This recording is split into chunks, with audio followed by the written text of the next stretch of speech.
నమస్తే. మీరు చూస్తున్నది టీసాట్. నేను శిశిర. రైతు మిత్ర వ్యవసాయ కార్యక్రమానికి స్వాగతం. వానాకాలం మొక్కజొన్న సాగులో యాజమాన్య పద్ధతులు ఎట్లా పాటించాలని రైతులకు కావాల్సిన సలహాలు సూచనలు అందించడానికి నాతో పాటు టీసాట్ స్టూడియోలో ఉన్నారు డాక్టర్ వైఎస్ పరమేశ్వరి గారు. రాజేంద్రనగర్ నుంచి వచ్చారు, శాస్త్రవేత్త. నమస్తే అండి. నమస్కారం. Welcome to T-SAT network. ఇప్పుడు అసలు మనకి ఈ మొక్కజొన్న పంటని ఏ సమయంలో విత్తుకుంటే అనువుగా ఉంటుంది అంటారు? ఇప్పుడు మనకు వానాకాలంలో అయితే చూసుకున్నట్లయితే జూన్ నుంచి జూలై 15వ తారీఖు వరకు మనం విత్తుకోవచ్చు. అయితే ఒకవేళ మనం స్వల్పకాలిక రకాలని కనుక ఎంచుకున్నట్లయితే మనము జూలై చివరి వరకు మనం విత్తుకోవచ్చు. అయితే మనం ఇక్కడ ఎంచుకున్న రకాలని బట్టి, అంటే దీర్ఘకాలిక రకాల, లేకపోతే మధ్యకాలిక రకాల, లేదా స్వల్పకాలిక రకాల అని దాన్ని బట్టి మనం విత్తుకోవడం అనేది చెయ్యాలి అన్నమాట. ఓకే. అంటే మొక్కజొన్న పంటకి అనువైన నేలలు ఏవి అంటారు? మొక్కజొన్నను చూసుకున్నట్లయితే ఎక్కువ నీటిని కానీ, లేదంటే ఎక్కువ బెట్టను కానీ తట్టుకోదు. సో ఎక్కువ నీరు ఇంకి భూములు, నల్లరేగడి భూములు కానీ, ఇసుక కానీ, ఇతర నేలలు ఏవైతే నీరు నిలవకుండా ఉండేవి ఏవైతే ఉంటాయో ఆ భూముల్లో మనం సాగు చేసుకోవచ్చు. అంటే ఇప్పుడు మనకి కాల పరిమితిని బట్టి మొక్కజొన్న రకాలు ఏవి అంటారు? కాలపరిమితిని బట్టి మనకు 3 రకాలు ఉన్నాయండి. దీర్ఘకాలిక రకాలు, మధ్యకాలిక రకాలు మరియు స్వల్పకాలిక రకాలు. దీర్ఘకాలిక రకాలు చూసుకున్నట్లే 100 నుంచి 120 రోజుల వ్యవధి గల హైబ్రిడ్స్ని మనము దీర్ఘకాలిక రకాలు అంటాము. అదేవిధంగా 95 నుంచి 100 రోజులు ఉన్న వాటిని మనం మధ్యకాలిక రకాలు అనుకుంటాము. 90 రోజుల కంటే తక్కువ లేదా 90 రోజులు ఉన్న వాటిని మనం స్వల్పకాలిక రకాలు అంటాం. మన దగ్గర ఎక్కువగా స్వల్పకాలిక రకాలు మరియు మధ్యకాలిక రకాలు ఎక్కువ గ్రో చేస్తున్నారు. ఇప్పుడు మన యూనివర్సిటీ నుంచి విడుదలైన వాటిలో ఎక్కువగా మధ్యకాలిక రకాలు ఉన్నాయి. అవి 100 రోజుల నుంచి 110 రోజుల లోపల వస్తాయి. తర్వాత దీంట్లో చూసుకున్నట్లయితే DHM 117 అనేది, తర్వాత DHM 121 అనే వెరైటీస్ మన దగ్గర నుంచి, అంటే ప్రొఫెసర్ జయశంకర్ అగ్రికల్చర్ యూనివర్సిటీ నుంచి విడుదలై ఉన్నాయి. ఈ 2 కూడా మధ్యకాలిక రకాలే. ఈ 2 కూడా మనము వానాకాలంలో సాగు చేసుకోవచ్చు, అదేవిధంగా మనము రబీలో కూడా సాగు చేసుకోవచ్చు. అయితే ఇవి ఏంటంటే వీటి యొక్క ముఖ్య లక్షణాలు ఏంటంటే, DHM 117 కానీ, DHM 117 అయితే అంటే మనకు ఆరెంజ్ కలర్లో ఉంటాయి విత్తనాలు. అదేవిధంగా ఇవి కొంతవరకు కాండం తొలుచు పురుగుని, మరియు అదేవిధంగా పూత తర్వాత వచ్చే వడలు తెగుల్ని కూడా ఎక్కువ తట్టుకోగలుగుతాయి. ఈ 2 కూడా ఏంటంటే ఒక ఎకరానికి 30 నుంచి 35 క్వింటాల వరకు మనకు దిగుబడిని ఇస్తాయి అన్నమాట. అంటే ఇప్పుడు మనకి విత్తన మోతాదు మరియు విత్తే దూరం, దానికి సంబంధించి ఎట్లా చేసుకోవచ్చు అంటారు? ఇప్పుడు మనం మామూలుగా మొక్కజొన్న చూసుకున్నట్టే, సాధారణంగా మొక్కజొన్న చూసుకున్నట్లయితే మనకి ఎకరాకు 8 కిలోల విత్తనం సరిపోతుంది. అంటే మనం ఎకరానికి 33,333 మొక్కలు ఉండేటట్టు చూసుకోవాలి. అదేవిధంగా మనము కొన్ని స్వీట్ కార్న్ రూపంలో, తీపి మొక్కజొన్న రూపంలో చూసుకున్నట్లయితే మనకు 4 కేజీల విత్తనం సరిపోతుంది. సో అది కూడా ఏంటంటే మనం బోదెలు నాగలి పద్ధతి, బోదెలు అను కాలువల పద్ధతిలో నాటుకోవాలి. ఇంకోటి ఏంటంటే ఇవి మెయిన్గా ఈ విత్తే దూరం అనేది చాలా చాలా ఇంపార్టెంట్. ఎందుకంటే మనకు వరుసలకి మధ్యలో 60 సెంటీమీటర్లు, మొక్కకి మధ్య 20 సెంటీమీటర్లు ఉండేటట్టు చూసుకున్నట్లయితే మనకు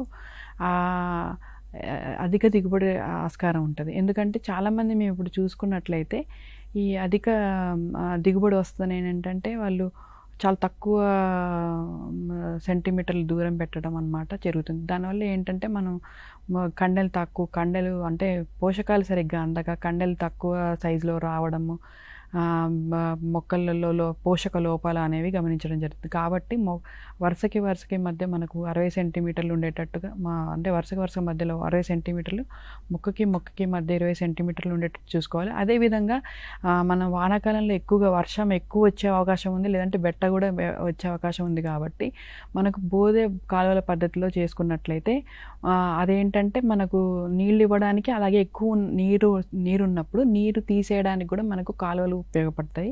ఇంకోటి ఏంటంటే ఎక్కువ నీరు నిలిచినా కానీ మొక్కకి ఏమి కాకుండా ఉంటుంది. బోధే కాలువల పద్ధతిలో మనం వానాకాలంలో చేసుకుంటే చాలా మంచిది అనమాట. అదేవిధంగా ఇలా చేసుకోవడం, బోధనాగల పద్ధతిలో చేసుకోవడం వల్ల ఏంటంటే మనకు కలుపు కూడా చాలా తక్కువ వచ్చే అవకాశం ఉంటుంది. ఎరువుల యాజమాన్య పద్ధతులు ఎట్లా పాటించాలి అంటారు? ఇప్పుడు మొక్కజొన్న చూసుకున్నట్లయితే ఎరువులకి బాగా తొందరగా రెస్పాన్స్ ఇస్తుంది. అంటే మనం మంచిగా ఎరువులు వేసినట్లయితే ఎక్కువ అధిక దిగుబడి ఇస్తుందన్నమాట. అదే పోషక యాజమాన్యం సరిగా చేయకపోతే పోషక లోపాలు వచ్చేసి మనం అనుకున్న దిగుబడి రాకపోవడానికి ఎక్కువ ఉంటుంది. మనము ఈ వానాకాలంలో చూసుకున్నట్లయితే మనకు ఆఖరి దుక్కి మనం 50 కేజీల డిఏపిని మరియు 50 కేజీల యూరియాని 25 కేజీల పొటాష్ని మనం వేసుకోవాలి. అదేవిధంగా మనం 30-35 రోజుల దశలో అంటే మొక్కాలి దశలో చూసుకున్నట్లయితే ఒక 50 కేజీల యూరియాని వేసుకోవాలి. అదే పూత టైంలో వేసుకున్నట్టయితే పాలు పోసుకునే దశలో ఒక 50 కేజీల యూరియా మరియు 15 కేజీల పొటాష్ వేసుకున్నట్లయితే మనకు గింజ బాగా గింజ బాగా పడి తర్వాత మంచిగా అధిక దిగుబడి మొత్తం గింజంతా వస్తుంది కాపుకి. సో అధిక దిగుబడి వచ్చే అవకాశాలు ఉంటాయి అన్నమాట. సో ఈ ఎరువు యాజమాన్యంలో ఏంటంటే మనం నత్రజని చూసుకున్నట్లయితే 3 భాగాలుగా మనం వేస్తున్నాము. అంటే ఒకటేమో ఆఖరి దిక్కులో విత్తనం వేసుకునే ముందర ఒకటి 1/3 అంటే 1/3 వంతు మనము ఆఖరి దిక్కులో 1/3 వంతు ఏమో మనము 30 నుంచి 35 రోజులు అంటే మోకాలి దశలో, తర్వాత 1/3 వంతు పూత దశలో వేసుకుంటాము. అదే భాస్వరం చూసుకున్నట్లయితే మనం డిఏపి రూపంలో 50 కేజీలు మనము ఆఖరి దిక్కులో వేసుకుంటాం. అదే పొటాషియం చూసుకున్నట్లయితే 2 సమపాలుగా చూసుకున్నట్లయితే మనము ఆఖరి దిక్కులో మరియు అదేవిధంగా మనము పూత దశలో వేసుకుంటాం అన్నమాట. ఇంకోటి జింక్ సల్ఫేట్ అనేది ఏంటంటే జింక్ కూడా చాలా ముఖ్యమైనది. జింక్ సల్ఫేట్ 2 నుంచి 3 పంటల తర్వాత మనము ఎకరాకి 20 కేజీలు వేసుకున్నట్లయితే జింక్ లోప సవరణ జరుగుతుంది. ఒకవేళ మనము జింక్ లోప లక్షణాలు కనుక మనం అబ్జర్వ్ చేసినట్లయితే, ఒకవేళ గుర్తించినట్లయితే మనకు 2 గ్రాములు జింక్ సల్ఫేట్ని 1 లీటర్ నీటికి కలిపి పిచికారీ చేసుకున్నట్లయితే లోపాన్ని సవరించుకోవచ్చు. అయితే ఇవేంటంటే మనం సకాలంలో ఎరువులు వేసుకునేటప్పుడు మనం ఎప్పుడు వేసుకున్నా కానీ నీటి తడి అన్నది ఉండాలి. అంటే నీటి తడి లేనప్పుడు మనం ఎరువులు వేసినా కానీ అవి తీసుకోవు. కాబట్టి మనం మాయిశ్చర్ ఉండేటట్టు, భూమిలో తేమ ఉండేటట్టు చూసుకొని ఆ తర్వాత మాత్రమే మనము ఎరువుల్ని వేయాలి. అంటే ఇప్పుడు మనకి కలుపు యాజమాన్య పద్ధతులు ఎట్లా చేపట్టాల్సి ఉంటుందంటారు? ఇప్పుడు మామూలుగా ఈ మొక్కజొన్నే కాకుండా ఏ పంటలో అయినా కలుపు అనేది చాలా సమస్య. కలుపు వల్ల ఏంటంటే మనకు దాదాపుగా 30 నుంచి 70% వరకు కూడా మనకు దిగుబడి నష్టం అవకాశం ఉంది. ఎందుకంటే ఇవి మన కలుపు అనేవి ఏంటంటే మన మొక్కతోటి పోషకాల కోసం కానీ, నీళ్ళ కోసం కానీ, తర్వాత సూర్యరశ్మి కోసం పోటీ పడుతుండటం వల్ల ఆ పోషకాలన్నీ కూడా కలుపు తీసుకోవడం వల్ల కలుపు బాగా పెరిగి మన మొక్క అనేది దిగుబడి తగ్గిస్తుంది. సో మనం విత్తుకున్న తర్వాత విత్తిన 24 నుంచి 48 గంటల లోపల మనము అట్రజిన్ అనే మందుని 1 కేజీ మందుని 200 లీటర్ల నీటికి కలిపి పిచికారీ చేసుకున్నట్లయితే మనము వడల్పాగు జాతికి సంబంధించిన కలుపుని అదుపులో ఉంచుకోవడానికి ఆస్కారం ఉంటుంది. అదేవిధంగా ఒకవేళ కలుపు మనం కలుపు కనుక ఒక 15-20 రోజుల మధ్యలో కలుపు ఉన్నట్లయితే మనం పోస్ట్ ఎమర్జెన్సీ హెర్బిసైడ్స్ వేయాలి. అంటే కలుపు మొలిచిన తర్వాత 2 నుంచి 4 ఆకు దశలో ఉన్నప్పుడు మనము పిచికారీ చేయాలన్నమాట. అయితే ఇందులో భాగంగా ఏంటంటే మనకు వివిధ రకాలైన మనకు కలుపు మందులు ఉన్నాయి, మనకు మార్కెట్లో దొరుకుతున్నాయి. అయితే ఒకవేళ మనం సాధారణంగా చూసుకున్నట్లయితే ఇప్పుడు మొక్కజొన్న మనం ఏక పంటగా అంటే ఓన్లీ మొక్కజొన్న మాత్రమే వేసినట్లయితే మనం అట్రజిన్ అనే మందుని 1 ఎకరానికి నేను ముందు చెప్పినట్టుగా 1 కేజీని 200 లీటర్ల నీటిలో కలిపి పిచికారీ చేసుకున్నట్లయితే మనకు వెడల్పాకు జాతికి సంబంధించిన కలుపుని అదుపులో ఉంచుకోవచ్చు. అదేవిధంగా ఒకవేళ కొన్నిసార్లు మనము మొక్కజొన్నని అంతర పంటలుగా పప్పు ధాన్యాలు కనుక చేసినట్లయితే మనం ఎలాక్లోర్ అనే మందుని 1 లీటర్ని 200 లీటర్ల నీటిలో కలిపి పిచికారీ చేసుకున్నట్లయితే కలుపుని అదుపులో ఉంచుకోవచ్చు. లేదు అనుకుంటే మనము ఇప్పుడు మొలిచిన తర్వాత 15 నుంచి 20 రోజుల తర్వాత కలుపు సమస్య ఎక్కువగా ఉందనుకోండి, గడ్డి జాతి సమస్య ఎక్కువ ఉందనుకోండి, మనకు టెంబోట్రాన్ అనే మందు మనకు 115 మిల్లీలీటర్లు అది మనకు మార్కెట్లో లాడిస్ అని దొరుకుతుంది. ఆ మందుని మనము 115 మిల్లీలీటర్లు 200 లీటర్ల నీటికి కలిపి పిచికారీ చేసినట్లయితే గడ్డి జాతి కలుపును మొత్తం నివారించుకోవచ్చు. అలాగే ఒకవేళ తుంగ జాతికి సంబంధించిన గడ్డి ఎక్కువ ఉన్నట్లయితే మనకు హాలోసల్ఫ్యూరైన్ ఇథైల్ అనే మందును 36 గ్రాములు ఒక ఎకరానికి మనము 200 లీటర్ల నీటికి కలిపి పిచికారీ చేసుకున్నట్లయితే తుంగ జాతి కలుపు మనకు అదుపులో ఉంటుంది. అదేవిధంగా ఇంకొక మందు గడ్డి జాతి ఎక్కువ ఉన్నట్లయితే లాడిస్ టెంబోట్రాన్ కాకుండా టోప్రామిజాన్ అనే మందు మనకు మార్కెట్లో టింజర్ అని దొరుకుతుంది. అది 30 నుంచి 40 మిల్లీలీటర్లు ఒక 200 లీటర్ల నీటికి కలిపి పిచికారీ చేసుకున్నట్లయితే మనకు గడ్డి జాతి అదుపులో ఉంది. ఒకవేళ మనకి వెడల్పాకు మరియు గడ్డి జాతి రెండు ఉన్నట్లయితే మనకు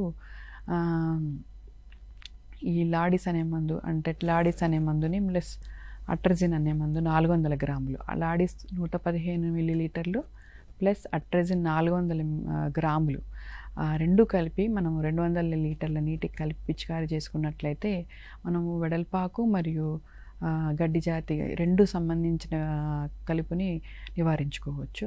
ఒకవేళ తుంగ మరియు గడ్డి జాతికి రెండు ఎక్కువగా ఉన్నట్లయితే మనము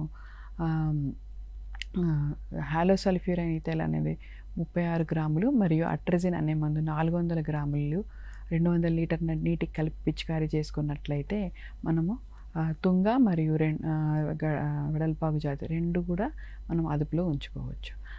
అయితే ఈ మధ్య ఇంకొకటి ఏంటంటే కొత్తగా ఇప్పుడు ఒకవేళ మనము మందులు లేకపోతే దొరకలేదు అనుకుంటే మనం అంతర కృషి కూడా చేసుకోవచ్చు.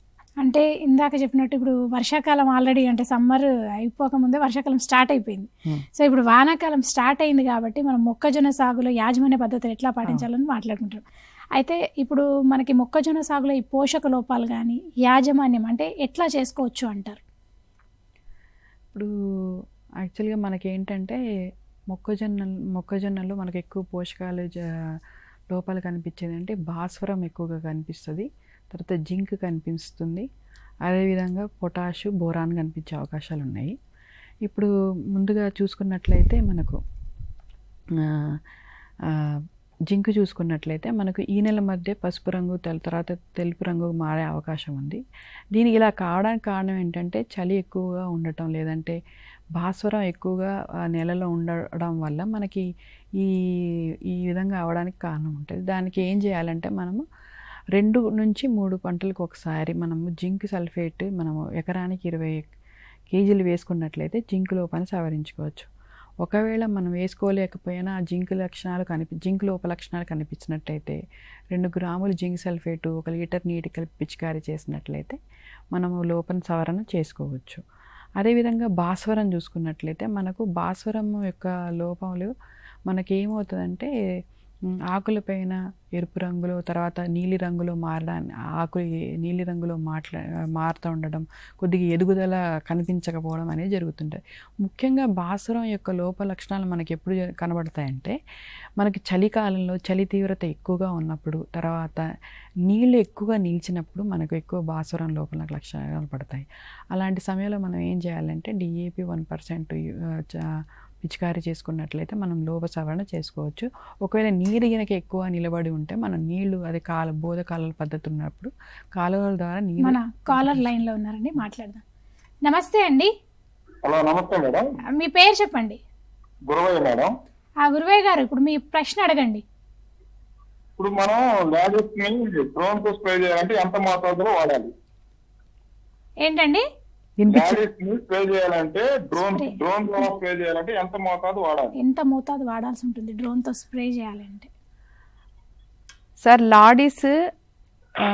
లాడీస్ మన మామూలుగా స్ప్రేయర్తో అయితే 115 మిల్లీలీటర్లు సార్. 115 మిల్లీలీటర్లు మనం 200 లీటర్ల నీటికి కలిపి పిచికారీ చేయాలి. డ్రోన్తోనైతే ఇప్పటివరకు మేము చేయలేదు సార్. అంటే ఇప్పుడు ఆయన అడిగే క్వశ్చన్ ఏంటంటే డ్రోన్తో వేస్తే మనం ఎంత మోతాదులో వేసుకోవచ్చు మరి అని అడుగుతున్నారు. అయితే ఇందాక మనం మాట్లాడుకున్నట్టు పోషక లోపాలు దాని యాజమాన్యం ఎట్లా చేపట్టచ్చు అని మాట్లాడుకుంటున్నాం. ఓకే. మనం తర్వాత బోరాన్ చూసుకున్నట్లయితే బోరాన్లో ఏంటంటే బోరాన్ యొక్క లోపం లక్షణాలు చూసుకున్నట్లయితే మనకు ఏంటంటే ఎదుగుదల అనేది చాలా తగ్గిపోతూ ఉంటుంది. ఆకులు అనేవి అసలు చిన్న చిన్నగా ఉండి కణుపుల మధ్య దూరం చాలా చిన్నగా ఉండి కురచగా ఉండే అవకాశం ఉంటుంది అనమాట. ఇవి ఎక్కువగా బోరాన్ లోపాలు ఎక్కువ కనిపించినప్పుడు ఏంటంటే మనం ఎక్కువ కనిపించడానికి కారణం ఏంటంటే ఇసుక నేలల్లో, తర్వాత ఏవైతే చౌడు నేలలు ఉన్నాయో, ఆమ్ల నేలలు ఉన్నాయో అలాంటి వాటిల్లో బోరాన్ యొక్క లోప లక్షణాలు కనపడతాయి అన్నమాట. అదేవిధంగా ఇప్పుడు ఒకవేళ బోరాను లోప లక్షణాలు కనపడినప్పుడు మనము నెక్స్ట్ ఇయర్ వచ్చే సంవత్సరం మనం ఏం చేసుకోవాలంటే ఒక 4 కేజీలు బోరాక్స్ అనేది మనము భూమిలో చేసుకోవాలన్నమాట. లేదు ఎమ్మటే లోపల సవరణ ఇప్పుడు జరిగింది కాబట్టి 1 గ్రామ్ బోరాక్స్ని మనం 1 లీటర్ నీటి కలిపి పిచికారీ చేసుకున్నట్లయితే లోపం సవరించుకోవచ్చు. అదేవిధంగా పొటాష్ యొక్క లోపాలు కనిపించినట్లయితే మనకు ఆకులు చివర అంత గోధుమ కలర్లోకి మారిపోయి కొద్దిగా మారిపోతూ ఉంటాయి అన్నమాట. దీనివల్ల ఏంటంటే పొటాషియం సవరణకి ఏం చేయాలంటే పొటాషియం నైట్రేట్ మనం 10 గ్రాములు 1 లీటర్ నీటికి కలిపి పిచికారీ చేసుకున్నట్లయితే పొటాషియం యొక్క లోపం సవరించుకోవచ్చు. అయితే ఇప్పుడు ఈ లోపాలు వచ్చిన తర్వాత మనం ఫోలియర్ స్ప్రే చేసుకోవడం అనేది మంచిది. కానీ రాకుండా ఉండాలంటే మనము సమగ్ర పోషక యాజమాన్యం చేయాలి. అయితే మనం ఏంటంటే మామూలుగా ఎన్ని కేజీల 50 కేజీల డిఏపి, 50 కేజీల యూరియా మనము ఆఖరి దిక్కులో వేసుకునేటప్పుడే మనము ఒక 10 టన్నుల పశువుల ఎరువు, బాగా మాగిన 10 టన్నుల పశువుల ఎరువు మనము ఆఖరి దిక్కులు వేసుకున్నట్లయితే, దున్ని తర్వాత వేసుకున్నట్లయితే మనకు భూమి యొక్క ఏమంటారు దాని యొక్క హెల్త్ బాగుంటుంది, సాయిల్ హెల్త్ బాగుంటుంది. అదేవిధంగా అవసరమైన మీన్స్ సూక్ష్మజీవులు వృద్ధి చెందడమే కాకుండా ఈ ఏవైతే సూక్ష్మ లోపాలు ఉంటాయో అవన్నీ కూడా సవరించుకోవడానికి ఆస్కారం ఉంది. అదేవిధంగా 2-3 పంటలకు ఒకసారి మనము జింక్ సల్ఫేట్ని తర్వాత బోరాక్స్ని వేసుకున్నట్లయితే ఈ లోపాలు కూడా రాకుండా చూసుకోవచ్చు. ఇప్పుడు మొక్కజొన్న పంట నాశించే పురుగులు కానీ దాని యాజమాన్య పద్ధతులు ఎట్లా చేపట్టచ్చు అంటారు? మొక్కజొన్నలో కాకుండా ఏ పంటలో అయినా ముఖ్యంగా కీటకాలు కానీ తెగుళ్ళు కానీ ముఖ్యంగా రావడానికి 2 కారణాలు ఏంటంటే అత్యధిక నీటిని మనం ఇవ్వటం, లేదంటే అత్యధిక పోషకాలు యూరియా రూపంలో కానీ ఇవ్వటం వల్ల మనకి ఎక్కువ పురుగులు మరియు ఎక్కువ తెగుళ్ళు ఆశించే ఆస్కారం ఉంది. అయితే మనము సమగ్ర యాజమాన్య పద్ధతుల్లో ఏంటంటే మనము సిఫారసు చేసిన మేరకే మనము పోషకాలు వాడటము, తర్వాత సిఫారసు చేసిన మందులు మాత్రం వాడటం మంచిది. దానివల్ల ఏంటంటే నేల యొక్క రక్షణ, అదేవిధంగా మనకు ఎన్విరాన్మెంట్ కూడా బాగుంటుంది. దీంట్లో ఏంటంటే ముఖ్యంగా ఎక్కువ వచ్చే పురుగులు ఏంటంటే కాండం తొలుచు పురుగు, తర్వాత మనకు కత్తెర పురుగు, తర్వాత పేనుబంక, ఇవన్నీ వస్తుంటాయి. అయితే దీంట్లో ఎక్కువగా మనకు నష్టపరిచేవి ఏంటంటే కాండం తొలుచు పురుగు, అదేవిధంగా కత్తెర పురుగు. ఈ కత్తెర పురుగు అనేది యాక్చువల్గా మనకు 2018లో మనకు మొక్కజొన్న మన దేశంలో ఎంటర్ అయ్యింది. అయితే ఈ కత్తెర పురుగు ఏంటంటే మనకు మన యొక్క మొవ్వలో తిని మనకి చిన్న ఫస్ట్లో ఏంటంటే ఆ లార్వా అనేది ఏంటంటే చిన్నగా తింటూ ఉంటుంది. తర్వాత ఆ లోపల సుడిలో చేరి ఆ సుడినంతా తింటూ ఉంటుంది. కాబట్టి చిన్న రంధ్రాలు కనపడతాయి. ఫస్ట్ ఏమో తెల్లని పొరలాగా అయిపోతుంది తింటూ ఉంటే, తర్వాత మనకి ఆ రంధ్రాలు అనేవి కనపడతా ఉంటాయి. అయితే దీన్ని ఫస్ట్ రాకుండా నివారించడానికి ఏంటంటే మనము విత్తన శుద్ధి చేసుకోవాలి. విత్తన శుద్ధి చేసుకోవడం ఏంటంటే దీంట్లో సయాక్సామ్ అనే మందు ఫార్టెంజా డియో అని మన మార్కెట్లో దొరుకుతుంది. 1 కేజీ విత్తనానికి 6 మిల్లీలీటర్లు మీన్స్ 6.6 ml పర్ 1 కేజీకి మనం విత్తనాన్ని పట్టించినట్టయితే మనము మొదటి దశలో ఆశించే కత్తెర పురుగుని కొంతవరకు నివారించుకోవచ్చు. ఒకవేళ మనకు 20 రోజులకి ఒకవేళ కనిపించినట్లయితే 20 నుంచి 30 రోజులు కనిపించినట్లయితే వేప నూనెని ఒక 5% వేప నూనె చల్లుకున్నట్లయితే అది ఏంటంటే ఆ వేప నూనె కూడా ఏంటంటే ఆ సుడుల్లో పడేటట్టుగా పిచికారీ చేయాలి. ఎందుకంటే సుడిలో ఉంటుంది కాబట్టి, సుడిలో కూర్చొని తింటూ ఉంటుంది కాబట్టి లార్వా ఆ సుడిలో పడేటట్టుగా మనము పిచికారీ చేసుకోవాలి. లేదా మనకు క్లోరాట్రానిలిప్రోల్ అనేది ఒక మందు 0.4 ml 1 లీటర్ నీటికి కలిపి పిచికారీ చేసుకుంటాం. అది కూడా సుడిలో పడేటట్టుగా పిచికారీ చేసుకున్నట్లయితే మనం కొంతవరకు నియంత్రించుకోవచ్చు. అయితే తర్వాత ఒక్కొక్కసారి ఏమవుతుందంటే ఎక్కువ ఉన్నప్పుడు ఏమవుతుందంటే మనం విషపు ఎరువులు అంటే పెద్ద పెద్ద లార్వాలు, ఈ లార్వాలు ఏంటి, ఈ కత్తెర పురుగు కూడా 5 ఇన్స్టార్స్ ఉంటాయి.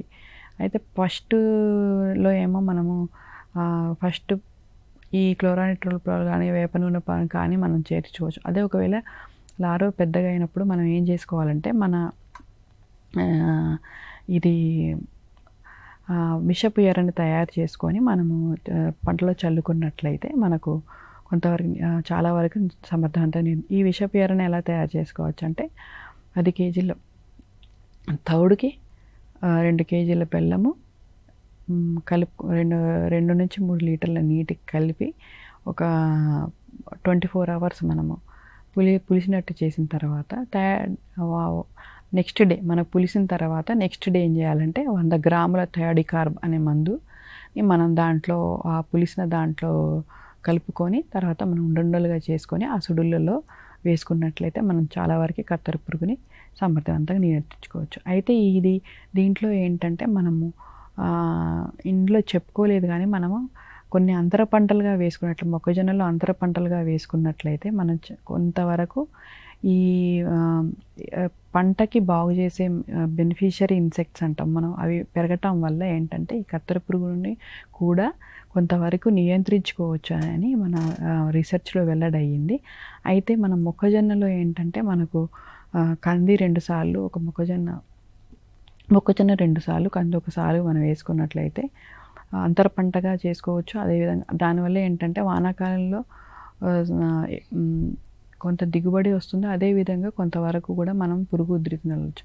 అలాగే ఇతర అంతర పంటలు చూసుకున్నట్లయితే మనకు పప్పు జాతికి సంబంధించినవి పెసర్లు కానీ, మినుములు కానీ, లేదంటే బొబ్బర్లు కానీ వేసుకున్నట్లయితే మనకు చాలా లాభదాయకం. అదేవిధంగా కొంతవరకు ఈ పురుగుల ఉధృతిని తగ్గించుకోవచ్చు. ఇందాక మనము పురుగుల గురించి మాట్లాడుకున్నాం, అంటే మొక్కజొన్న సాగులో ఈ పురుగుల యాజమాన్య పద్ధతులు ఎట్లా చేపట్టచ్చని. అదేవిధంగా అది మొక్కజొన్న పంట నాశించే తెగుళ్ళకు సంబంధించి దానికి ఎట్లాంటి యాజమాన్య పద్ధతులు చేపట్టచ్చు అంటారు? మొక్కజొన్న చూసుకున్నట్లయితే మనకి ఆకుమాడు తెగులు, తుప్పు తెగులు మరియు మసికుళ్ళు తెగులు అనేవి ముఖ్యంగా వస్తాయి. అయితే ఈ ఆకుమాడు తెగులను చూసుకున్నట్లయితే మనకు ఆకులపైన బాగా గోళాకారంలో మనకి పొడవాటి గోధుమ రంగు మచ్చలు ఏర్పడతాయి. అయితే దీన్ని మనం ఎక్కువగా 40 నుంచి 45 రోజులు ఎక్కువ చూసుకుంటాం.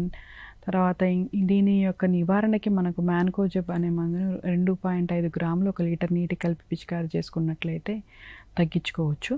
అదేవిధంగా తుప్పు తెగులు ఏంటంటే మనకు ఎరుపు గోధుమ రంగు పొక్కులు లాంటివి మనకు ఆకుల మీద కనపడతాయి.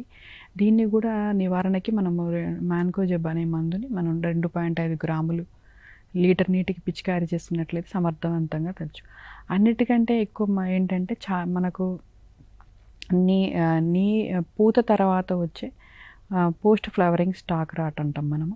అది పూత తర్వాత వచ్చే రాట్ ఏంటంటే మనకి మెయిన్గా ఏంటంటే పూత తర్వాత ఎటువంటి బెట్ట కానీ అంటే నీరు లేకపోవడం, మన నీళ్లు కట్టకుండా ఉండటం లేదా వర్షం రాకుండా ఉండటం వల్ల ఏమవుతుందంటే మనకు భూమిలోంచి శిలీంధ్రము మనకు మొక్కపైన వ్యాపించి కనుపల దగ్గర మొత్తం నల్లటి మచ్చలుగా మారిపోయి మనకు కింది భాగం నుంచి ఆ మచ్చలన్నీ పాకుతుండి మనం ఎప్పుడైతే ఆ కాండాన్ని విప్పి చూసినట్లయితే మనకు నల్లగా కనబడతా ఉంటుంది అన్నమాట. దీన్ని నివారించడానికి మనకు మెయిన్గా ఏంటంటే రకాల ఎంపికలోనే మనము టాలరెంట్ అంటే తట్టుకొని కుళ్ళు తెగుల్ని తట్టుకొని మసికుళ్ళు తెగుల్ని తట్టుకొని యొక్క రకాన్ని మనం ఎంచుకోవాలి. లేదంటే మాత్రం మనం ఏం చేయాలంటే టైకోగ్రామా విరిడే అనే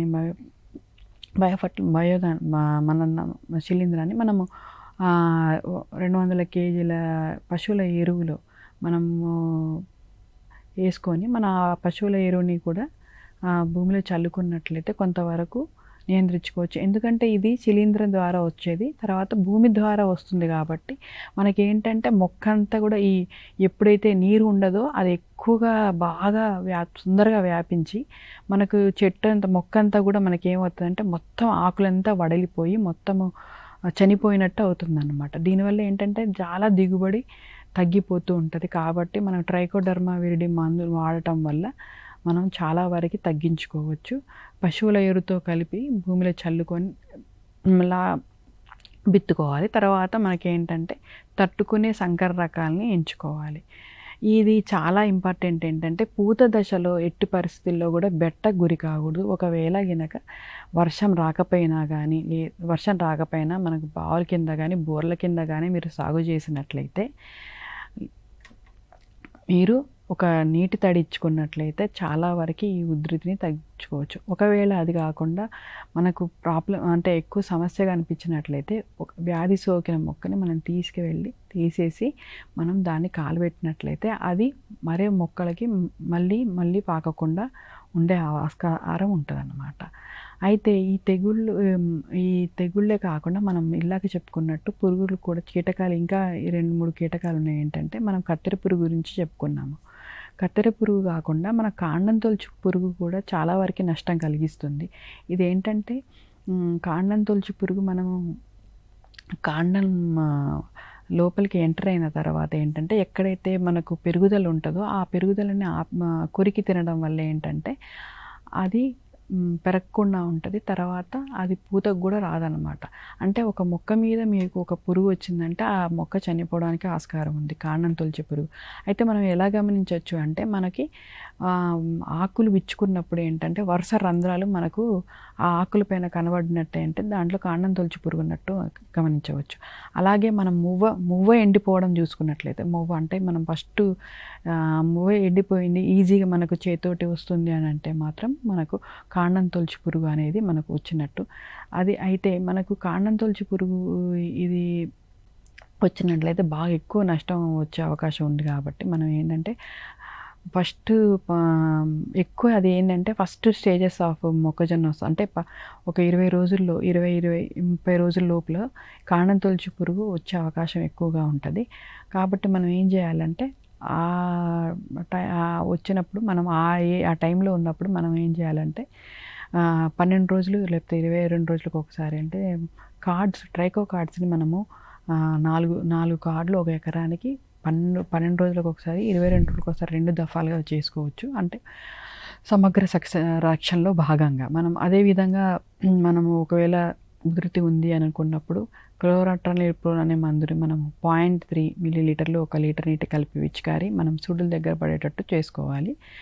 తర్వాత ఒకవేళ మనకి ఇంకా 20 రోజుల తర్వాత కూడా కనిపించినట్లయితే 20-25 రోజుల తర్వాత కనిపించినట్లయితే కార్బోఫ్యూరాన్ 3G గుళికల్ని మనం ఏం చేసుకోవాలంటే మనము ఒక ఎకరానికి 3 కేజీలు మనకు సుడిలో పడేటట్టు సుడిలో వేసుకుంటే మనం కాండం తొలిచి పురుగుని మనం సమర్థవంతంగా నివారించుకోవచ్చు. అయితే మనం రోజు ఈ రంధ్రాలు పెట్టడం మనం రంధ్రాలు పడినప్పుడు మాత్రం వెంటనే మనం గమనించుకోవాలి. తర్వాత ఇప్పుడు మనము కత్తెర పురుగా లేదా ఇదా అనేది చూసుకున్నప్పుడు మన కత్తెర పురుగు అయితేనేమో కాండం బయట మనకు సుడిలో మనకు పురుగులు కనబడతాయి. తర్వాత దాని యొక్క విసర్జిత పదార్థాలన్నీ కూడా కనబడతాయి.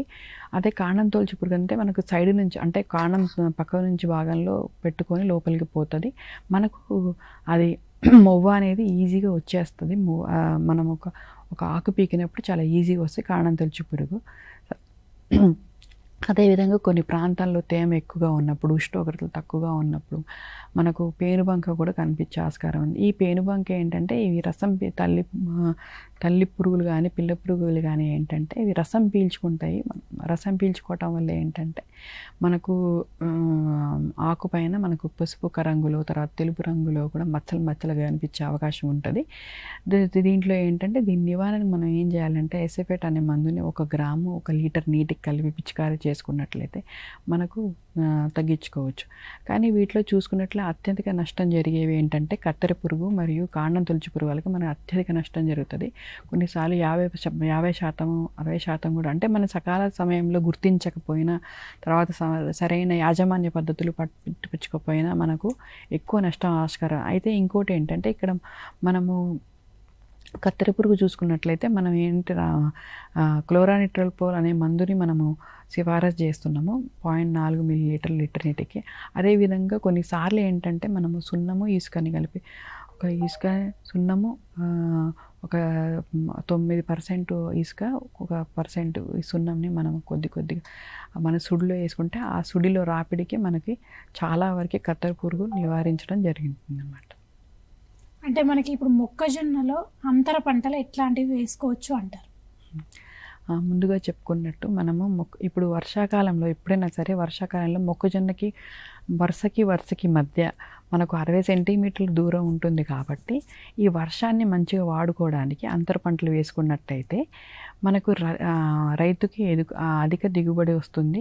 అదేవిధంగా ఒకవేళ ఏదైనా వర్షాలు రాకపోయినా కానీ మనకు ఏదో ఒక పంట వచ్చడానికి అవకాశం ఉంది. దాంట్లో ముఖ్యంగా ఏంటంటే పప్పు జాతికి సంబంధించిన పంటలు అంతర పంటలుగా వేసుకున్నట్టయితే మనకు లాభదాయకము ఇప్పుడున్న పరిస్థితికి. ఇంకోటి ఏంటంటే మనకు ఆల్రెడీ రీసెర్చ్ చేసిన ప్రకారం కంది మొక్కజొన్న అంతర పంటలుగా వేసుకున్నట్లయితే చాలా మనకు కందేమో 6 నెలల పంట, ఇదేమో 4 నెలల పంట కాబట్టి మనకు మొక్కజొన్న అయిపోయిన తర్వాత కందిని మనం చేసుకోవచ్చు, కందిని కోత చేసుకోవచ్చు.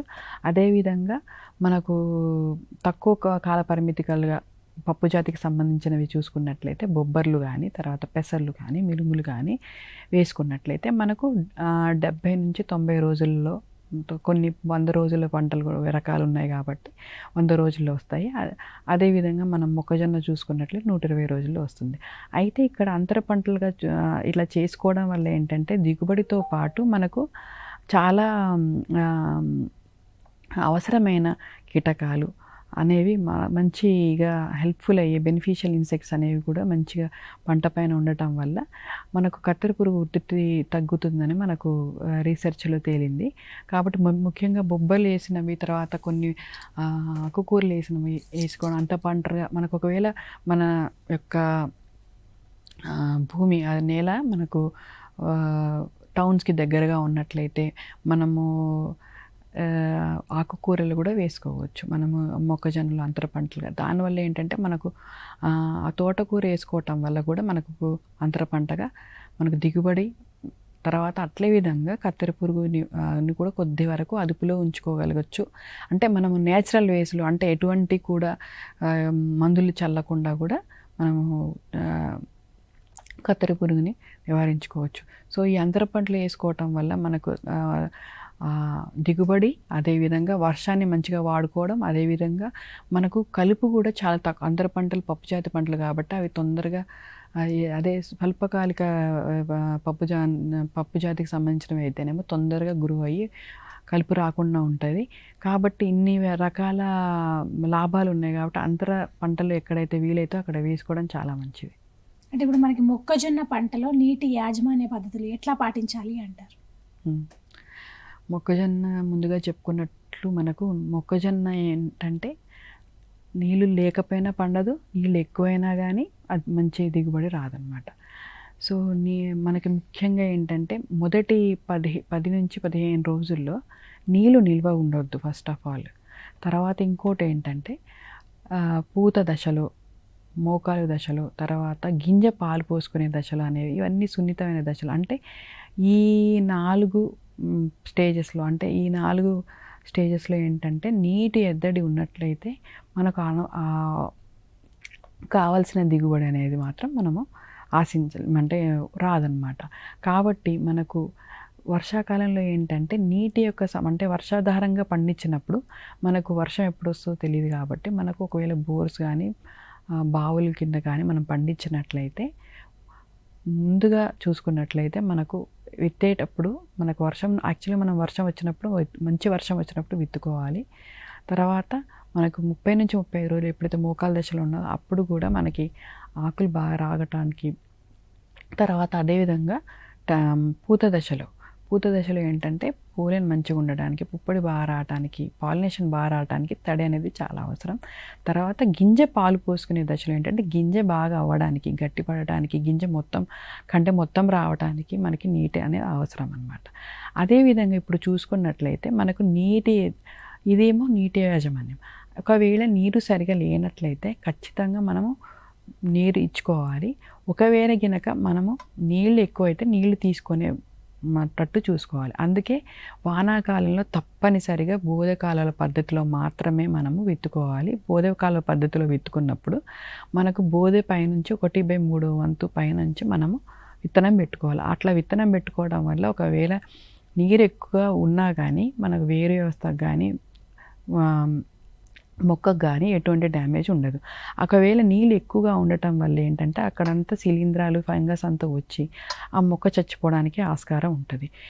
నీటి కాలువలు బోధకాలువల పద్ధతి వల్ల ఇంకోటి ఏంటంటే కలుపు అనేది చాలా తక్కువగా ఉంటుంది. కాబట్టి బోధలు కాలువల పద్ధతిలో మనం చేసుకోవాలి.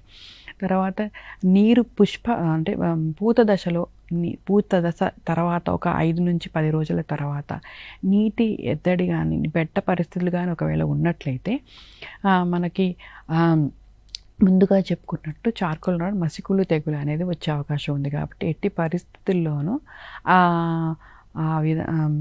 మీరు నీళ్లు పెట్టుకోవడం అనేది కంపల్సరీ అన్నమాట. ఇప్పుడు మనకి పంట కోతలు ఎట్లాంటి జాగ్రత్తలు తీసుకోవాల్సి ఉంటుందంటారు?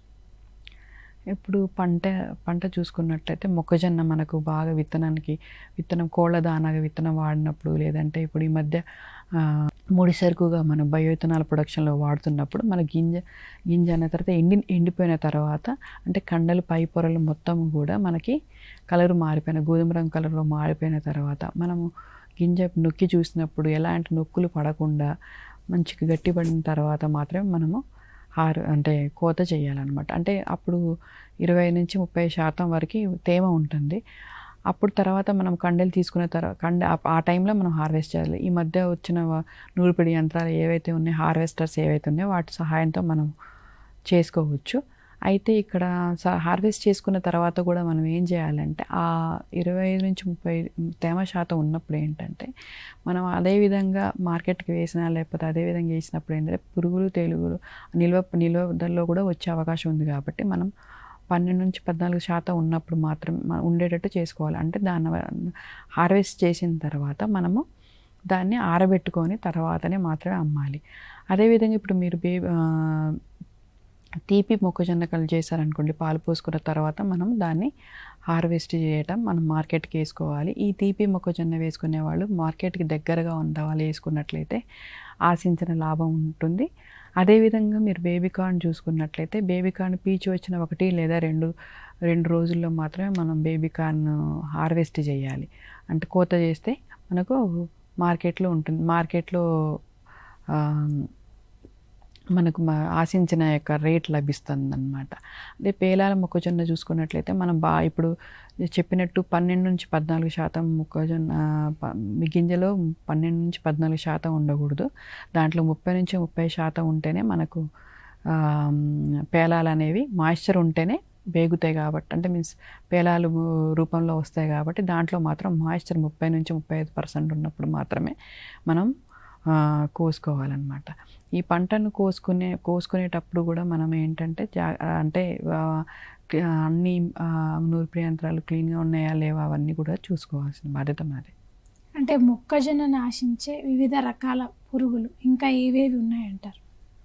మనము ఆల్రెడీ చెప్పుకున్నాం కదా, కత్తెర పురుగు అనేది, తర్వాత కాండం తొలచు పురుగు, తర్వాత పేనుబంక పురుగు, ఇవన్నీ కూడా మనకు ఎక్కువగా లద్దె పురుగు ఇవన్నీ వస్తాయి. కానీ ముఖ్యంగా మనకి ఎక్కువగా డ్యామేజ్ చేసేవి ఏంటంటే కత్తెర పురుగు. మనం దాని నివారణకు ఆల్రెడీ మనం చెప్పుకున్నట్టు క్లోరాంట్రానిల్ మనం 0.4 ml 1 లీటర్ నీటికి పిచికారీ చేసుకోవడము, తర్వాత విషపు ఎరను వాడుకోవడము అనేది చాలా ఇంపార్టెంట్. కాండం తొలచు పురుగును కూడా అదేవిధంగా క్లోరాంట్రానిల్, తర్వాత ట్రైకోకార్డ్స్ అనేది మనం రిలీజ్ చేసుకోవడం 12 రోజులకు ఒకటి, 22 రోజులకు ఒకసారి చేసుకోవడం వల్ల చాలా వరకు మనము కాండం తొలచు పురుగుని ఉధృతిని తెచ్చుకోవచ్చు. అయితే సకాలంలో వాటి యొక్క గుర్తించటము, వాటి యొక్క యాజమాన్య చర్యలు పాటించడం అనేది చాలా ఇంపార్టెంట్. ఎందుకంటే అవి తొందరగా తినేసి తొందరగా నష్టం వాటిల్లో చేస్తాయి.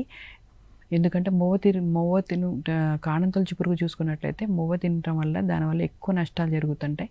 మనకు కంకి కూడా రాదనమాట. అంటే మనకి ఇప్పుడు ఏ మొక్కజొన్న రకాలు కానీ ఈ విత్తనాలు కానీ లభ్యమవుతున్నాయంటారు? మనకు ఇక్కడ చూసుకున్నట్లయితే ఇప్పుడు హైదరాబాద్లో చూసుకున్నట్లయితే డిహెచ్ఎం 117, తర్వాత డిహెచ్ఎం 121, ఈ 2 రకాలు కూడా మన దగ్గర ఉన్నాయి. డిహెచ్ఎం 117 అనేది అండ్ డిహెచ్ఎం 121 అనేవి ఈ 2 కూడా 95 నుంచి 110 రోజుల్లో వస్తాయి. డిహెచ్ఎం 117 అనేది నారింజ రంగులో గింజలు ఉంటాయి, గుండ్రంగా గింజలు ఉంటాయి, ప్లస్ కాండం తొలచి పురుగుని తర్వాత కొంతవరకు పూత తర్వాత వచ్చే మసికుళ్ళు తెగుల్ని తట్టుకోగలుగుతుంది. మనకి ఎకరానికి ఖరీఫ్లో 30 నుంచి 35 క్వింటాల వరకు మనకు దిగుబడిని ఇస్తుంది. అదేవిధంగా ఇప్పుడు చూసుకున్నట్లయితే డిహెచ్ఎం 121 చూసుకున్నట్లయితే అది కూడా 30 నుంచి 35 క్వింటాలు ఒక ఎకరానికి దిగుబడిని ఇస్తుంది. అదేవిధంగా ఇది కూడా మన ఆకుమాడు తెగులు తర్వాత కాండం తొలచి పురుగుని తర్వాత పూత తర్వాత మసికుళ్ళు తెగులు వచ్చే మసికుళ్ళని కొంతవరకు తట్టుకోగలుగుతుంది. ప్రస్తుతానికి ఈ 2 సంకర రకాలు మా దగ్గర లభ్యమవుతున్నాయి. సో జూన్ 3 తర్వాత మీరు వచ్చి తీసుకోగలరు. అంటే ఇప్పుడు మనకి జీరో టిల్లేజ్ పద్ధతిలో ఈ మొక్కజొన్న సాగు ఎట్లా చేసుకోవచ్చు అంటారు? అయితే మొక్కజొన్న మామూలుగా ఏంటంటే మనము ఖరీఫ్లో రబీలో 2 విధాలుగా చేసుకుంటున్నాము. అయితే ఖరీఫ్లో వరి తర్వాత రబీలో మొక్కజొన్నని జీరో టిల్లేజ్ పద్ధతిలో, అంటే మనం దుక్కి దున్నకుండా మనం విత్తనాలు పెట్టుకునే పద్ధతిని మనం జీరో టిల్లేజ్ పద్ధతి అంటాము. అయితే ఇక్కడ విషయం ఏంటంటే మనకు వరి మనము నాటు చేసుకున్న తర్వాత వరి హార్వెస్ట్ చేసిన తర్వాత మనకు నవంబర్ ఎండింగ్ అని డిసెంబర్ 1st వీక్ అలా అవుతుంది. దానివల్ల ఏంటంటే మళ్ళీ మనము మొక్కజొన్నకి దున్నటం వల్ల దున్ని దాని విత్తనం మళ్ళీ చదును చేసి అదంతా బోదెలు చేసుకొని అదంతా టైం పడుతుంది. కాబట్టి ఆ టైం అనేది అంటే దాదాపు ఒక 10 నుంచి 15 రోజుల వ్యవధి పడుతుంది ఒక మనము నేల తయారీకి. అలా నేల తయారీ చేయటం వల్ల దాదాపు 10 నుంచి 15 రోజులు జరగటం వల్ల మనకు వాతావరణంలో చల్లని ఉష్ణోగ్రతలు నమోదు అవ్వడం వల్ల మళ్ళీ జర్మినేషన్ తక్కువ అయ్యే అవకాశం ఉంటుంది. ఆ టైంలో ఇంకోటి ఏంటంటే ఆ కాల వ్యవధిని అంటే ఏదైతే 10 నుంచి 15 రోజులు ఉందో అది తగ్గించుకోవటం అనేది దీని యొక్క ముఖ్య ఉద్దేశం. అలాగే ఈ యొక్క జీరో టిల్లేజ్ పద్ధతి అనేది మనము ఏంటంటే బాగా తేమ నిలుపుకోగలిగే శక్తి ఉన్న భూముల్లో రేగడి భూముల్లో అయితే చాలా బాగా వస్తుంది. ఇది మోస్ట్లీ మనం ఏంటంటే డిసెంబర్ వరకు డిసెంబర్ 2nd quarter అంటే డిసెంబర్ 2వ వారం వరకు మనము విత్తుకోవచ్చు. అయితే మనం చూసుకోవాల్సింది ఏంటంటే తేమ ఉన్న భూములు చూసుకోవాలి. తర్వాత మనం హార్వెస్ట్ చేయగానే ఇమీడియట్గా మనం నీళ్ళు ఒకవేళ తేమ ఉన్నట్లయితే మనం విత్తుకోవచ్చు. ఒకవేళ తేమ లేనట్లయితే మనమే తేమ అంటే మన నీటి వసతిని కల్పించి తర్వాత మనము విత్తనాలు విత్తుకున్నట్లయితే జీరో టిల్లేజ్ పద్ధతిలో ఈ పద్ధతిలో చేసుకోవటం వల్ల ఏంటంటే మనకు భూమిని ఎటువంటి అంటే నేల తయారీ లేకుండా మనం చేసుకోవటం వల్ల 10 నుంచి 15 రోజుల వరకు మనము ఎక్కువ అంటే టైం అనేది మనకి ఉంటుంది. తర్వాత అదేవిధంగా ఇప్పుడు మళ్ళీ టైము లేట్ అవుతున్న కొద్దీ అంటే ఉష్ణోగ్రతలు ఇప్పుడు డిసెంబర్ లాస్ట్కి అయిపోయిన తర్వాత జనవరి 1st వీక్ ఆ టైంలో ఏంటంటే ఉష్ణోగ్రతలు కొన్ని చోట్ల 10 డిగ్రీలు 12 డిగ్రీలు 10 కంటే తక్కువ డిగ్రీలు ఉండే అవకాశం కూడా ఉంటుంది కొన్ని ప్లేసెస్లో. ఆ ప్లేసెస్లో అంటే 10 కంటే తక్కువ ఉన్నప్పుడు మొక్కజొన్న మొలక శాతం తగ్గిపోయే ఆస్కారం ఉంది. ఇక్కడ మొక్కల యొక్క సాంద్రత అంటే ఒక ఎకరానికి మనం ముందుగా చెప్పుకున్నట్లయితే 33,333 మొక్కలు అనేవి ఉండాలి. అయితే ఇప్పుడు ఒకవేళ ఆ ఒక్కొక్క మొక్కకి ఒక కండ వస్తుంది కాబట్టి ఇప్పుడు మొలక శాతం తగ్గిపోతే ఏంటంటే మనం ఆశించిన దిగుబడి అనేది మనం చేయలేం. కాబట్టి జీరో టిల్లేజ్ పద్ధతిలో చేసుకోవాలనుకునే వాళ్ళు డిసెంబర్ 2nd fortnight వరకు మనం అంటే రెండో అంటే లాస్ట్ వరకు అంటే డిసెంబర్ 30 వరకు మనం చేసుకున్నట్లయితే మనం అధిక దిగుబడి సాధించవచ్చు. అదేవిధంగా దాదాపుగా 3 నుంచి 5 వేల వరకు మనము సాగు ఖర్చును తగ్గించుకోవచ్చు. అది దున్నడానికి చాలా వ్యాసం ఉంటాయి కాబట్టి అది కూడా తగ్గించుకోవచ్చు. కానీ జీరో టిల్లేజ్లో ముఖ్యంగా మనం ఎదుర్కొనే సమస్య ఏంటంటే కలుపు సమస్య. ఇంకొకటి ఏంటంటే ఆ వరి మనము వరి దుబ్బుల నుంచి చిగుర్లు రావడం అనేది ప్రధాన సమస్య అన్నమాట. అయితే ఇక్కడ ముఖ్యంగా ఏంటంటే ఈ సమస్యను ఎదుర్కోవాలంటే మనం కొన్ని రసాయనాలు చల్లడం వల్ల వరి దుబ్బులు అదేవిధంగా ఉన్న కలుపు చనిపోవడం లేదా రాకుండా చేసుకోవచ్చు అన్నమాట. ఇప్పుడు మనము వరి దుబ్బులు మనం విత్తుకున్న తర్వాత మనం ఏం చేయాలంటే అట్రజిన్ అనే మందుని తర్వాత గ్లైఫోసేట్ అనే మందుని కలిపి పిచికారీ చేసుకున్నట్లయితే అంటే అట్రజిన్ 800 గ్రాములు ప్లస్ గ్లైఫోసేట్ అనే మందు 1.5 లీటర్లు 200 లీటర్ల నీటిలో కలిపి పిచికారీ చేసుకున్నట్లయితే మనకు వరి దుబ్బులు చిగురించకుండా ఉంటాయి. అలాగే కలుపు సమస్య కూడా చేసుకోవచ్చు. ఒకవేళ గ్లైఫోసేట్ మందు దొరకనట్లయితే మీరు పారాక్వాట్ అనే మందు కూడా 1 లీటర్ నీటికి 1 లీటర్ నీటికి కలిపి పిచికారీ చేసుకున్నట్లయితే వరి దుబ్బులు చిగురించుకుని ఉంటాయి. ఇక్కడ జీరో టిల్లేజ్లో ఏంటంటే మనం దున్నకుండా ఉంటాం కాబట్టి మనకి ఎక్కువ కలుపు సమస్య ఉంటుంది కాబట్టి కొద్దిగా మనం తగు సమయాల్లో జాగ్రత్త తీసుకొని రాకముందే మనం ప్రీ ఎమర్జెన్స్ అనే మందుని కొట్టుకోవటం వల్ల మనం అట్రజిన్ అనే మందు కొట్టుకోవటం వల్ల చాలా వరకు సమస్య తగ్గిపోతుంది. ఒకవేళ వచ్చిన తర్వాత కూడా మనం ముందుగా చెప్పుకున్నట్టు లాడిస్ కానీ లేదంటే టింజర్ కానీ లేదంటే ఇంకొక మందు ఏంటంటే కెలారిస్ ఎక్స్ట్రా అనేది అంటే అట్రజిన్ మిజోట్రాన్ అనే మందు మనము ఒక ఎకరానికి 14 ml అంటే 1400 ml అంటే 1.4 లీటర్స్ అన్నమాట.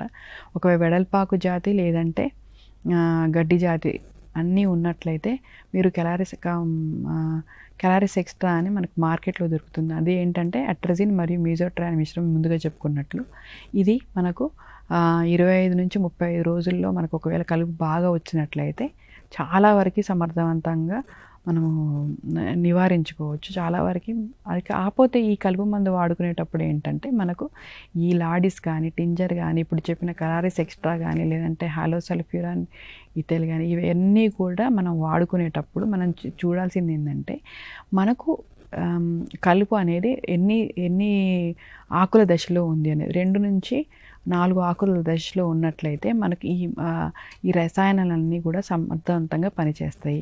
ఒకవేళ ముదిరిపోయిందంటూ కలుపు ఇవన్నీ కూడా సమర్థంతో పనిచేయవు. అలాంటప్పుడు మనం ఏం చేసుకోవాలంటే అంతరకృషి చేసుకోవాలి. అంతరకృషి కూడా నాగలు కల్టివేటర్తో కానీ గుంటగా కానీ మనము చేసుకున్నట్లయితే ఏమవుతుందంటే మనకు ఆ కలుపంతా పోవడమే కాకుండా మనం అదే టైంలో మనకు 30 దశలో మనం నత్రజని వేసుకొని ఆ తర్వాత బోధనాగలు నడిపించుకున్నట్లయితే మనకు ఆ ఎరువులు సరిగ్గా సమర్థవంతంగా తీసుకోవడమే కాకుండా మనకు మొక్క కింద పడిపోకుండా ఉండడానికి కూడా మట్టి ఎగదోయబడుతుంది. కాబట్టి అంతర్కృషి కూడా వీలైనప్పుడు చేసుకోవడం చాలా మంచిది. వానాకాలం మొక్కజొన్న సాగులో యాజమాన్య పద్ధతులు ఎట్లా చేపట్టాలని రైతులకు కావాల్సిన సలహాలు సూచనలు అందించారు డాక్టర్ వైఎస్ పరమేశ్వర్ గారు. థ్యాంక్ యూ సో మచ్ అండి. థ్యాంక్ యూ అండి. Thank you very much. ఈ అంశం పైన ఇంకా మీకు ఏమైనా సందేహాలు ఉంటే మనకి 9440396819 ఈ నంబర్ని సంప్రదించవచ్చు. మీ సందేహాలు తెలుసుకోవచ్చు. ఇంకా వేరే ఏమైనా సందేహాలు ఉంటే ఇది ఇవాళ మన రైతు మిత్ర వ్యవసాయ కార్యక్రమం. తిరిగి వచ్చేవారం మరో అంశంతో మళ్ళీ కలుసుకుందాం. అంతవరకు చూస్తూనే ఉండండి టీసాట్.